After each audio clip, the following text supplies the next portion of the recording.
Hello friends, welcome to exam bay.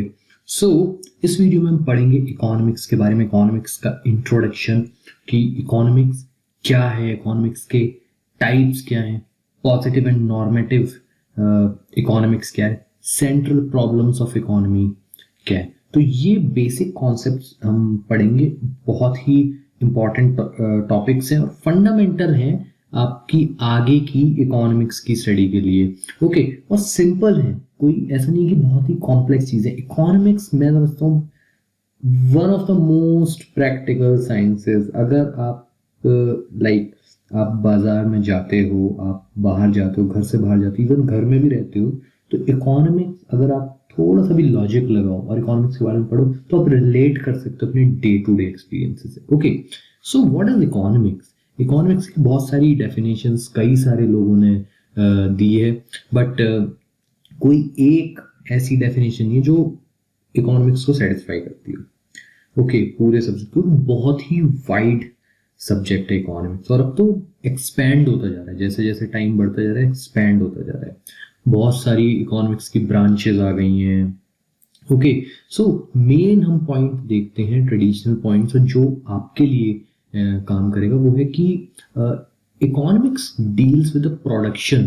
First of all produce करेंगे, फिर distribution, okay, and consumption of goods and services.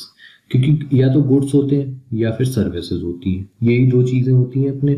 Okay, economic commodities, इनका production, फिर distribution, फिर consumption. सो resources क्या है? वो है लिमिटेड और स्कार्स। ये बहुत ही बेसिक एक फंडामेंटल लाइन है इकोनॉमिक्स की, क्योंकि रिसोर्सेज आप देखो, नेचुरल रिसोर्सेज वगैरह जो भी हैं वो लिमिटेड है धरती पे हमारी, और स्कैर्स है।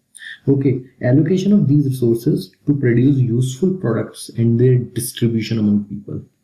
तो यही जो एलोकेशन ऑफ रिसोर्सेज है, ये बेसिकली इकोनॉमिक्स की एक फंडामेंटल प्रॉब्लम है, या आप कह सकते हो कि एक फंडामेंटल प्रीमाइस है जिस पे इकोनॉमिक्स आगे बढ़ती चली गई। राइट, सो टू टाइप्स होती हैं ब्रॉडली जो हमें भी पढ़नी है, एक तो मैक्रो इकोनॉमिक्स और एक माइक्रो इकोनॉमिक्स। अब मैक्रो इकोनॉमिक्स और माइक्रो इकोनॉमिक्स क्या है? जो मैक्रो इकोनॉमिक्स है, it deals with overall economy. यहाँ पे अगर हम इकोनॉमी की बात करें तो इसे हम एक कंट्री भी कह सकते हैं, as a country. Overall economy on both national and international level, most commonly a country obviously. तो इसमें आप क्या करोगे? जैसे माइक्रो इकोनॉमिक्स है, सबसे पहले अगर हम देखें तो आप न्यूज़ में पढ़ते हो भाई कंट्री की, हमारे देश की जीडीपी ग्रोथ, तो जीडीपी से डील करती है। फिर इन्फ्लेशन हमारे देश में कैसा चल रहा है, इन्फ्लेशन, प्राइस राइज, क्योंकि उससे हर तबका, चाहे वो मिडिल क्लास हो, लोअर मिडिल क्लास हो, आपका अनप्रिविलेज्ड क्लास हो, अपर क्लास हो, हर कोई इफेक्ट होता है इन्फ्लेशन से। ओके, अब इसके अंडर ही आप देखो एक सबसेट थोड़ा आ जाता है बैंकिंग रिलेटेड, जो भी चीज़ें होती हैं, जो गवर्नमेंट होती है वो मॉनेटरी पॉलिसी बनाती है, जिससे हमारे repo rate, reverse repo rate वगैरह होते हैं। उसके बाद हमारा फिस्कल पॉलिसी वगैरह होती है जो गवर्नमेंट बनाती है, वो भी इसमें आती है। तो ये जो सब चीज़ें हैं ये हमारे मैक्रो इकोनॉमिक्स में आते हैं। अगर हम इंटरनेशनल की बात करें तो वही करंट अकाउंट डेफिसिट हो जाता है, इंपोर्ट एक्सपोर्ट वगैरह हम करते हैं, तो ये हमारा मैक्रो इकोनॉमिक्स हो गया। Okay, micro economics, it focuses on only of individual consumers and firms that make decisions. These individuals can be a single person, household, a business organization or a government organization. जो micro economics है वो थोड़ा micro में चला जाता है। Okay, और ये एक टेक्निकल सब्जेक्ट है जिसमें कंज्यूमर बिहेवियर बेसिकली देखा जाता है, law of supply and demand देखा जाता है इकोनॉमी में। तो अगर हम माइक्रो लें तो हमारा हो गया डिमांड एंड सप्लाई कैसे वर्क करता है। उसके बाद हमारा कंज्यूमर का बिहेवियर कैसा है, ये पढ़ते हैं। ओके, उसके बाद हमारा जो मार्केट इकोनॉमिक्स है वो कैसी है, मतलब जो कंपनीज ऑपरेट कर रही हैं वो मोनोपोलिस्टिक हैं या ओलिगोपोलिस्टिक हैं या परफेक्टली कॉम्पिटिटिव है। तो ऐसी ये कई चीज़ें हम इसमें डील करते हैं माइक्रो इकोनॉमिक्स में। ओके, तो यही दोनों, अब मैक्रो इकोनॉमिक्स के अंडर बहुत सारी ब्रांचेस आती है, माइक्रो इकोनॉमिक्स के अंडर भी कई सारी ब्रांचेस आती है। Capitalism, socialism, communism are 3 economic systems हैं। तो ये 3 इकोनॉमिक सिस्टम्स हैं जो बहुत ही स्टार्टिंग से चलते हुए आ रहे हैं, और इन पे भी बहुत ही बड़ी स्टडी हमारी इकोनॉमिक्स में होती है, क्योंकि या तो कोई भी सोसाइटी या कंट्री कैपिटलिस्ट होगी या सोशलिस्ट होगी या कम्युनिस्ट होगी। तो कैपिटलिस्ट हम सभी को पता है क्या होती है। कैपिटल प्राइवेट ओनरशिप होती है। तो उसमें क्या होता है, जो कैपिटल स्ट्रक्चर होता है, सबसे बढ़िया एग्जांपल हमारे USA, United states of America. Government सिर्फ केयर टेकर होती है, government doesn't own business. Okay, government सिर्फ पॉलिसीज बनाती है और फैसिलिटेट करती है बिजनेस को। तो ये एक तरीके से सबसे क्लोज अगर हम कहें आइडियल कैपिटलिज्म के पास, तो ये सोसाइटी है। ऐसे ऑस्ट्रेलिया हो गया और ये जो कंट्रीज हो गई। ओके, फिर इंडिया, अगर हम इंडिया की बात करते हैं तो India is a mix of capitalism and socialism, क्योंकि यहाँ की सोसाइटी ऐसी है। यहाँ पे अभी गरीबी पूरी तरह से नहीं मिटी है, बट इंडिया में अगर आप देखोगे थोड़ा सा भी, एक से एक कंपनीज भी हैं, रिलायंस जैसी कंपनीज भी हैं, प्राइवेट कंपनीज भी हैं, प्राइवेट ओनरशिप है, और गवर्नमेंट की भी कंपनीज चल रही, पीएसयूज वगैरह चल रही है, तो गवर्नमेंट ओनरशिप है। It's a mix, but getting towards capitalism. Now socialism में क्या होता है कि आपकी पब्लिक ओनरशिप होती है, बट कम्युनिज्म में भी पब्लिक ओनरशिप होती है। इन दोनों में डिफरेंस क्या है? इन दोनों में बहुत ही फ्यूज्ड सा डिफरेंस है। अगर हम बोलें तो सोशलिज्म का एक्सट्रीम जो फॉर्म है ना, वो कम्युनिज्म हो जाता है। सॉरी, मैं कम्युनलिज्म बोल रहा हूँ। तो सोशलिज्म का एक्सट्रीम फॉर्म आपका कम्युनिज्म हो जाता है। इन दोनों में ही पब्लिक ओनरशिप ऑफ गुड्स होती है, पब्लिक ओनरशिप ऑफ इंडस्ट्री होती है, बट सोशलिज्म में फिर भी जो लोग होते हैं उनके पास अपनी ओनरशिप होती है, अपना घर वगैरह होता है जो उनके नाम पे होता है, कुछ चीज़ें होती है, व्हीकल्स वगैरह होती हैं, और चीज़ें होती हैं, आप लैंड भी ले सकते हो। बट कम्युनिज्म में वो भी नहीं होता, हर चीज़ सरकार की होती है। Sir, government is the provider, और आप एज ए लेबर आप काम करते हो उसमें, और आपकी नीड्स के हिसाब से गवर्नमेंट आपको प्रोवाइड कराती है। That's it, simple. अब एकदम परफेक्ट कम्युनिज्म दुनिया में नहीं बचा है, बट फिर भी क्लोज अगर हम देखें तो नॉर्थ कोरिया एक कंटेंडर है अभी भी कम्युनिज्म का, वहाँ पे कम्युनिज्म चलता है। और सोशलिस्ट तो काफ़ी कंट्रीज हैं, आप कह सकते हो। थोड़ा इसमें Russia, USSR was socialist, China एक टाइम पे सोशलिज्म और कम्युनिज्म के बीच का था, थोड़ा कम्युनिज्म की तरफ था, बट अब कैपिटलिज्म की तरफ सारी कंट्रीज वगैरह जा रही हैं। तो ये हमारा हो गया। अब difference between positive and normative, ये एक दूसरा एक इम्पॉर्टेंट टॉपिक है। पॉजिटिव इकोनॉमिक्स जो होती है, सिंपल आपको याद रखना है कि what is it, is based on facts. Okay, description and explanation of economic phenomenon की क्या है। Simple, positive economics, it is based on facts, it is based on what is, जो अभी है, और बहुत ही objective. GDP of India grew eight 6.2% last quarter. Simple सा ये फैक्ट है, और ये एक फैक्ट है क्योंकि ऐसा हो चुका है। ओके, तो ये हमारा पॉजिटिव में आ गया। नॉर्मेटिव क्या है? नॉर्मेटिव की मैं डेफिनेशन बताऊंगा तो आपको डिफरेंस अच्छे से समझ में आ जाएगा। It focuses on what ought to be, कैसा होना चाहिए, एक आइडियल्स पे बेस्ड है, ये वैल्यूज पे बेस्ड है कि भाई ऐसा तो है बट ऐसा होना चाहिए व्हाट इट शुड बी, कि जो गवर्नमेंट की जो स्कीम्स हैं वो ऐसी होनी चाहिए। Ideological, opinion oriented and value judgements.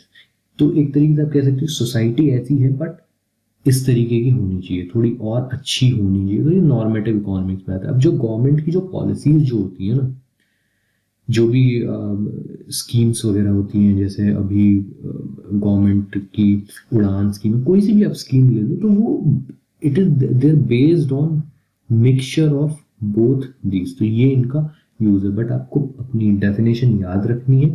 What ever what ought to be के हिसाब से याद रखोगे तो एकदम याद रहेगा। Methods of economic study, deductive method और इंडक्टिव मेथड, ये आपको दो नाम याद रखने। एक बार डिफरेंस देख लेंगे, समझ में आ जाएगा। Deductive method, here the study start from assumptions और स्टेटमेंट्स, जो प्रीमाइसेस से स्टार्ट होती हैं और कंक्लूजन तक पहुंचती है। तो इसमें क्या है कि हाइपोथेसिस और theories build. The reasoning gives us hypothesis, and if hypothesis gets verified we get a general economic principles laws. बहुत ही सिंपल सा ये होता है, इसमें कोई आपको फैक्ट्स या कोई डेटा वगैरह नहीं चाहिए होता है, आप अपना लॉजिक बनाते हो। एक पहले तो आप एक एजम्पशन करते हो, प्रीमाइज लगा दो अपने लॉजिक के हिसाब से, फिर उसके हिसाब से कंक्लूजन को। तो जो इकोनॉमिक जो प्रिंसिपल्स जो होती हैं, जो थ्योरीज होती है ना, वो इसके हिसाब से काफ़ी बनती हैं। बट रियल लाइफ में अगर हम किसी चीज़ की स्टडी करेंगे तो सिर्फ डिडक्टिव मेथड से काम नहीं हो जाएगा, हमारा इंडक्टिव मेथड चाहिए, जिसमें here information and facts are collected. आप डेटा कलेक्ट करोगे, डेटा के बेस पे आप डेटा को एनालिसिस करोगे, डेटा को कलेक्ट करोगे, फिर उस पर एनालिसिस वगैरह करोगे, फिर आप एक डिसीजन पे आओगे। Move towards evidence to give economic theory और फैक्ट्स। तो आजकल ये बहुत ही इकोनॉमिक स्टडीज वगैरह होती हैं, ऑब्जर्वेशन, एक्सपेरिमेंटेशन, स्टैटिस्टिकल मेथड्स इसमें यूज होते हैं। Okay, since it is based on facts, it is more realistic and reliable. Using statistical methods and experimentation makes the process more scientific, thus more acceptable universally. If the data used is insufficient, अब ये क्या, ये इसका negative point है कि भाई आपने data लिया बट वो इनसफिशियंट है डेटा। हो सकता है इनसफिशियंट, तो आप कम डेटा ले रहे हो, आप सैंपल्स कम ले रहे हो, तो हो सकता है कि आपको एक गलत पिक्चर शो कर जाए जो उसकी जो कंक्लूजन अगर निकले। तो ये इसका प्रॉस एंड कॉन्स हर चीज के होते हैं, ये इसके कॉन्स है, ठीक है। तो ये दो अपने मेथड होते हैं, और मोस्टली आप देखो जब भी स्टडी होती है तो दोनों का मिक्स ही होती है। तो ये हमारे मेथड्स ऑफ इकोनॉमिक स्टडी, और आपको इस तरीके से याद रखने। अब एक important topic, central problems of economy, कि भाई सेंट्रल प्रॉब्लम्स ऑफ इकोनॉमी क्या है। उसका जो अगर हम बात करें ना सेंट्रल प्रॉब्लम्स ऑफ इकोनॉमी, तो सबसे पहली जो चीज हमारी इसमें आती है वो आती है कि जो हमारे रिसोर्सेज है ना वो स्केर्स हैं, ये चीज आ जाती है। But human wants are unlimited. अब ह्यूमंस की जो वांट्स है वो अनलिमिटेड, और आज की सोसाइटी में तो और ज्यादा अपनी लिमिट क्रॉस करती जा रही है। पहले फिर भी लोग थोड़ा सेटिस्फाइड रहते थे क्योंकि उन्हें पता था रिसोर्सेज स्कैर्स थे। जैसे जैसे इकोनॉमी प्रोग्रेस करती है उन पर रिसोर्सेज भी ज़्यादा आते रहते हैं, और ह्यूमन वांट्स हमेशा बढ़ती ही जाती है, कभी कम नहीं होती है, हमेशा बढ़ती जाती है। पॉपुलेशन भी इंक्रीज होती है तो नीड्स आर ऑल्सो इंक्रीज। आजकल तो लोगों को सब कुछ ही चाहिए, ठीक है। So how to allocate resources, resources को कैसे एलोकेट करें, ये एक इकोनॉमिक्स इस पे बेस्ड है, ये एक सब बहुत बड़ी प्रॉब्लम है। तो यही जो चीज़ होती है, ये जो इश्यू है imbalance of supply and demand भी हम इसे कह सकते हैं, ये हमारी it gives rise to central problems of economy. Okay, तो main central problems of economy under allocation of resources, क्योंकि एक तो एलोकेशन ऑफ रिसोर्सेज हो गए, एक उनका इफेक्टिव यूटिलाइजेशन वगैरह हो गया, ठीक है। तो एलोकेशन ऑफ रिसोर्सेज में क्या आता है, ये मेन पॉइंट्स आपको याद रखने, what to produce, how to produce और फॉर whom टू प्रोड्यूस। तो what to produce, one of the most pressing central problems की क्या बनाए, it is related to types of goods, okay, and services need to be produced. Since resources are limited, producing more of one good will result in less of production of another। ये चीज आपको इसमें याद रखनी है। अब जो goods वगैरह भी होते हैं वो भी आप देखो, एक तो होते हैं भाई कंज्यूमर गुड्स, इलेक्ट्रॉनिक आइटम्स वगैरह हो गए, ये सब हो गए। फिर होते हैं आपके प्रोड्यूसर गुड्स भी होते हैं, ओके। प्रोड्यूसर गुड्स में भी आपके अब गुड्स जो होते हैं वो होते हैं सिंगल यूज हो गया, एक होते हैं कि आपके ड्यूरेबल, कई बार आप यूज कर लेते हो। तो इस तरीके के आपके गुड्स के कि कौन सा बनाए।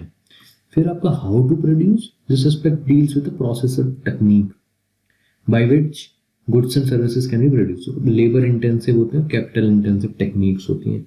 तो ये डिपेंड करता है कि किस देश के पास या किस इकोनॉमी के पास क्या बनाने की क्षमता ज़्यादा है। जैसे इंडिया की पॉपुलेशन बहुत ज़्यादा है तो इंडिया के पास चीप लेबर है एबंडेंस में, तो लेबर इंटेंसिव टेक्निक्स यहाँ पे चलती है। तो आप देख लो अभी भी मतलब मोस्ट ऑफ द जो वर्कफोर्स है वो एग्रीकल्चर में ही चल रही है, जो कि बहुत ज़्यादा लेबर इंटेंसिव है। फिर उसके बाद इंडस्ट्री, फैक्ट्रीज वगैरह में लेबर काम आती है, ठीक है। और लेबर इंटेंसिव अगर हम बात करें तो आपकी आईटी इंडस्ट्री भी एक तरीके से लेबर इंटेंसिव ही है। कैपिटल इंटेंसिव, अब उसके लिए भाई पैसा बहुत चाहिए, तो यूएसए के पास ज़्यादा काफ़ी पैसा है, वहाँ पे बहुत सारे बिलियनर्स हैं, स्टार्टिंग से कैपिटल सोसाइटी रही है, तो वहाँ पे कैपिटल इंटेंसिव टेक्निक्स वगैरह चलती हैं। इसलिए यूएसए का आप देखोगे फाइनेंशियल मार्केट, जो फाइनेंशियल सेक्टर है बहुत ही स्ट्रांग है, बहुत ही इंपॉर्टेंट है, ओके। तो ये भी हमारे अवेलेबिलिटी ऑफ रिसोर्सेज वगैरह सब होती है। फिर for whom to produce, for whom to produce में भाई डिपेंड करता है कि आपकी कैसी इकोनॉमी है, ठीक है, आप डिस्ट्रीब्यूशन कैसे करोगे, deals with determining the people who will be the final consumer. अब जैसे कैपिटलिस्ट सोसाइटी, कैपिटलिस्ट में क्या होगा कि जिसके पास पैसा है ज़्यादा, जो उसे खरीद सकता है, जिसके पास परचेजिंग पावर है, वो भाई ज़्यादा बड़ा बेनिफिशियरी होगा। फिर सोशलिस्ट सोसाइटी होगी, उसमें कंट्री ट्राई करेगी ज़्यादा से ज़्यादा लोगों को पहुंचे एक रीजनेबल रेट पे। और अगर कम्युनिज्म होगी तो भाई कंट्री को देना ही पड़ेगा, क्योंकि गवर्नमेंट का भी उसमें कुछ आपका जो है एक रिस्पॉन्सिबिलिटी बनती है। तो इस तरीके से ये डिस्ट्रीब्यूशन की प्रॉब्लम है, किस तरीके से दिए जाए और किन्हें दिया जाए, ठीक है। अब एक चीज़ और आती है प्रॉब्लम ऑफ चॉइसेस, ये भी एक इंपॉर्टेंट है। प्रॉब्लम ऑफ चॉइसेस के नाम से आपको याद रखना है ये क्या है। It rises on account of pressure of 3 interrelated facts. ये 3 इंटररिलेटेड फैक्ट्स आपको याद रखने हैं। एक तो ह्यूमन वांट्स आर अनलिमिटेड, मैंने बताया। Means required to satisfy these wants are limited. Allocation of resources, क्योंकि resources are scarce. Means are capable of being put to alternative uses. तो ये नया पॉइंट है कि जो रिसोर्सेज है हमारे, वो ऐसा नहीं है कि कोई भी रिसोर्स उसका एक ही तरीके का यूज होगा, उसके ऑल्टरनेटिव यूजेस है, ठीक है। अगर आप उसे एक यूज में नहीं लाओगे उस रिसोर्स को, तो वो दूसरे यूज में भी जा सकता है। There would be no problem if scarce means had only a single use. तो अगर सिंगल यूज होता तो भाई चॉइस होती ही नहीं हमारी, तो हमें एक ही चीज से गुजारा चलाना होता, वही चीज बन पाती। बट क्योंकि मल्टीपल यूजेस है, मल्टीपल चीजों में काम आ सकते हैं, तो ये प्रॉब्लम ऑफ चॉइसेस अराइज होती है। तो गाइज ये हमारा इस लेक्चर का एंड होता है। इसमें हमने बेसिक फंडामेंटल्स पढ़ लिए हैं, ठीक है। इंपॉर्टेंट टॉपिक है, इसमें से क्वेश्चंस आ जाते हैं। इसके बाद हम अपना और टॉपिक स्टार्ट करेंगे मैक्रो और माइक्रो के। पहले माइक्रो करेंगे, फिर मैक्रो करेंगे, और आपकी पूरी इकोनॉमिक्स इसमें कंप्लीट होगी। Okay, so all the very best.